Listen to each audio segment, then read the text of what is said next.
Hey, everybody. Welcome to the show. You know where you are, the 9 at 9 with me, Tigo. And today is a special day. As you know, if you saw the advertisement, Peggy McColl is here today. We're going to talk about major transformations. We're going to talk about a lot of things. You know, I love it when she's here. So sit there, get ready, strap in your seatbelt because we're about to take the ride. And we'll be right back. Don't go anywhere. Be right back.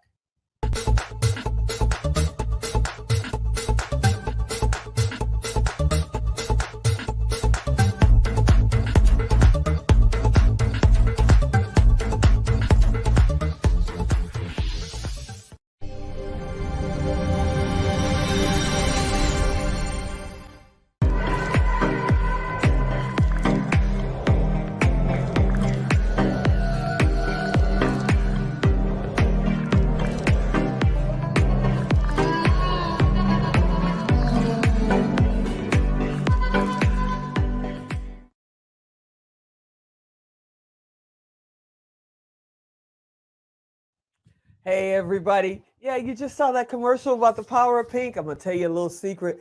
Peggy McColl is going to be at the power of pink, y'all. She's coming to speak and hang out with us. Our Woman of the Year last year is coming this year, so you want to be in the house for the power of pink and the now honors. Okay, back to the show. I had to tell you, though. I had to tell you. Hey, Peggy, are you out there? I'm right here. I'm so excited. Ooh, I'm so excited you're going to be on stage with us. I cannot stand it. This is going to be amazing. But I promised we were going to talk about major transformations, Peggy McColl style. What are we talking about? We're talking about making positive changes in your life. And it doesn't mean that there's something wrong with you or wrong with your life. You may actually have a good life right now. But I went through major transformation. You know, I was raised in a very poor environment.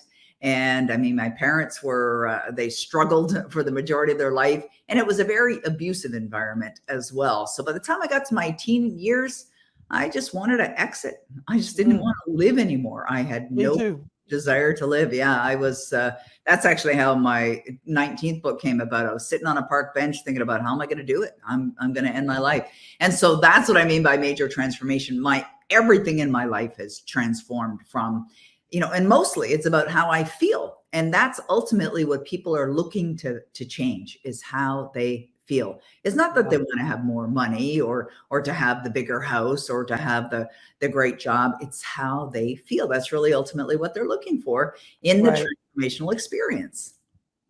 How do they do that though? Because, you know, I was a sales manager back in the day, way back when, and I learned that, you know, we were doing Electrolux vacuums. And it wasn't the client's doors to get in. It was getting my salespeople to understand how to get out of their own car doors, because they would talk themselves out of it. They tell themselves they weren't good enough. They tell themselves they weren't going to be successful. I think more negative talk comes from yourself than from outside. So how do they get past that? Yeah, you know, you hit the nail on the head, because it's really about inner dialogue. And the inner dialogue is very likely occurring because of the previous programming, the way you were programmed as a child. And so in order to change it, you have to change the dialogue. It's like you got to change the input. And that's something that you can do. The reason why I had major change in my life and really started to experience positive results is because I did just that. I changed my inner dialogue. But what I did was I created what I call a power life script. I wrote a description of my amazing life as I choose for it to be. And I wrote it out as if everything that I desired, all my dreams, were already happening.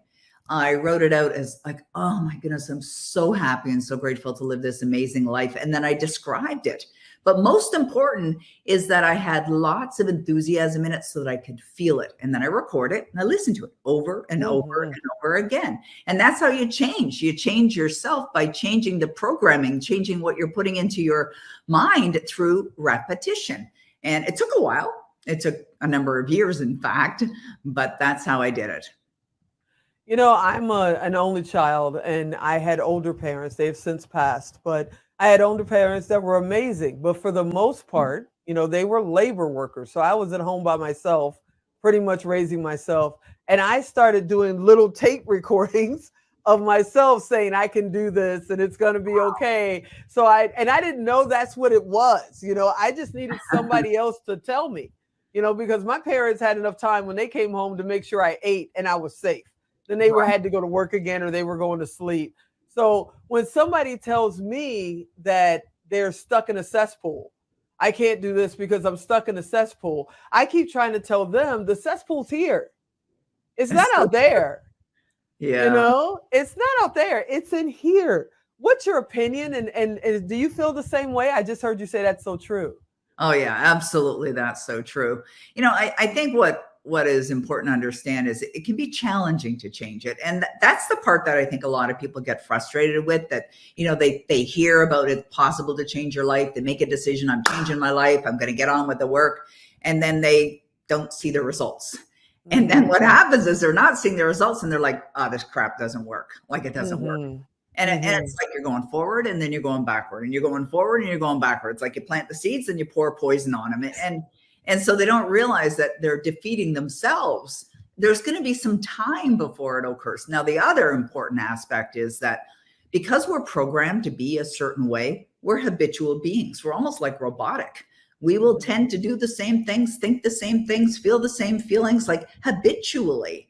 And we got to recognize that. We have to heighten our awareness and break the old patterns. Like just the moment you notice you're saying something like you can't do it. Now, obviously, that's not going to support you or serve you. So you got to bite your tongue and say, okay, what could I believe that would support the outcome that I desire? That I can do it. Or better yet, that it's already done. It's already done. Wow, I love that. Now, you're human.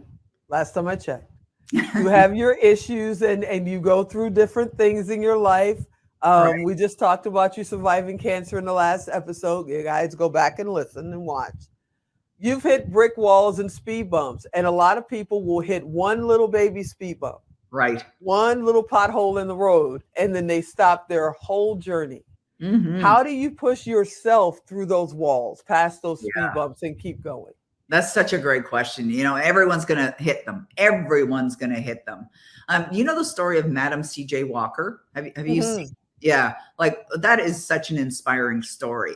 There's a movie on Netflix, I believe, called Self-Made.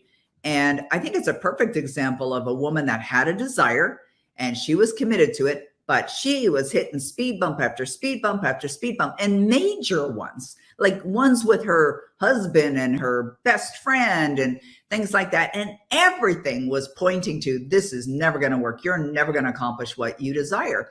But you know what she had? She had a passion.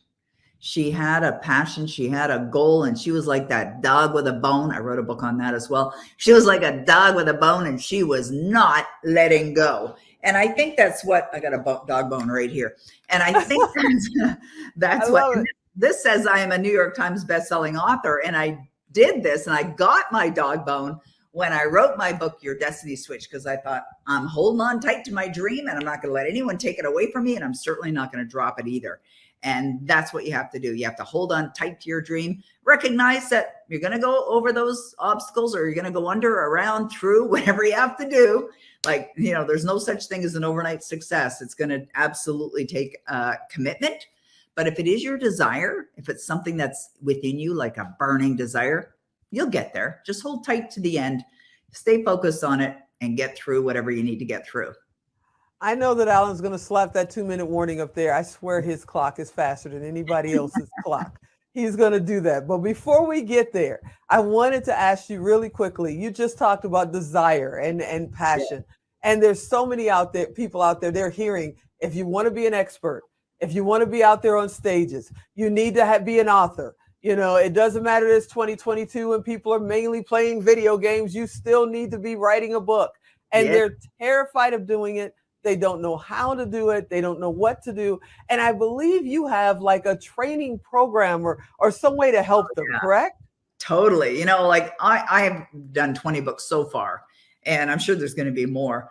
But what I've noticed with a lot of authors is that they leave money on the table. And it's not only about the money, it's about serving people. They leave opportunity on the table. There's so many more ways that authors can serve people in greater and grander ways, especially now. We got like over 5 billion people online today.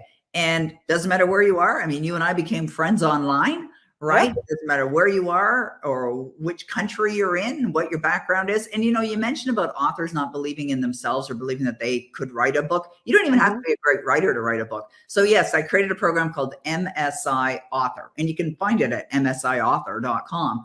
And it's really about how to create multiple revenue streams, multiple sources of income from one idea. But of course, I'll talk about how to do many ideas, multiple ideas. And it's really how I've generated and other people have generated multiple millions of dollars doing work that they're passionate about. That's amazing. Okay, give him that website one more time because he's going to cut us off. Okay. One more time. msiauthor.com. msiauthor.com. And it's more not only about what you're passionate about, it really is about contribution. Like, I think that's why we're here. That's why I'm here on the planet, is to leave the world in a better place, to make a positive and beneficial contribution to the lives of millions of others. And so you can do that. Anyone can do it. And you can do it from the comfort of your home. I call you Miss Peggy. Even when I write you an email, I send it to Miss Peggy because I have 1000% respect for you. I just love any time, any little nugget we can spend. And I learn something new every time we talk. I'm so happy you're a VIP expert. I cannot stand it. It is awesome. Thank you so much for hanging out with me today. It's so great to be with you. Always great. I love your spirit. I love how you serve as well. Classy all the way. Thank you very much. All right, everybody. I hope you enjoyed this episode. I want you to come back next time.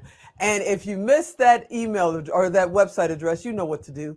Go to TegoDirect.com. Type in Peggy McColl. It costs you nothing. It costs her nothing. It's just our way to make sure you guys can find everybody who's been on the show. Type in Peggy McColl. You'll find her web addresses there. You'll find a way to connect with her there. You can even send her a private email. It'll go into her inbox.